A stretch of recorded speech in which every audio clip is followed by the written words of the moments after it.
Hello' বন্ধুসকল, যদি আপোনালোকে পাই নেটৱৰ্কটো মাইনিং কৰিবলৈ নাপালে, মিছ কৰিলে, তেতিয়াহ'লে আপোনালোকে ৰুবি নেটৱৰ্কটো মাইনিং কৰিবলৈ নাপাহৰিব। হয়, ঠিক আছে।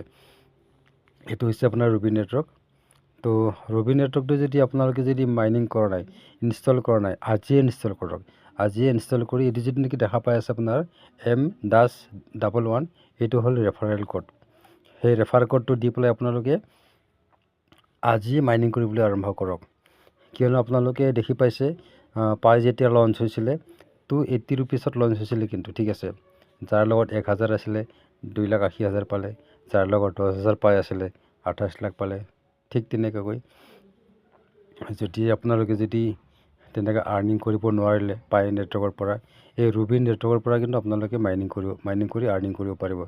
অতি কম সময় আছে। পায়ৰ পিছতে ৰিলিজ হৈছিলে ৰুবিও, আৰু পায়ৰ পিছতে এতিয়া হয়তো এই 26 চনৰ লাষ্টত এই ৰুবি নেটৱৰ্কটো লঞ্চ হ'বলৈ গৈ আছে। গতিকে যিমান পাৰে আপোনালোকে সোনকালে মাইনিং কৰিব আৰম্ভ কৰি দিয়ক, আৰু টিম বনাই পেলাই টিম ৱৰ্ক কৰক। তেতিয়া আপোনাৰ যিটো নেকি মাইনিং ৰেটটো বাঢ়িব, আৰু কিছু পৰিমাণে আপোনালোকে ৰুবি ষ্টক কৰিব পাৰিব। তো ঠিক আছে, আজিলৈ আহিছোঁ।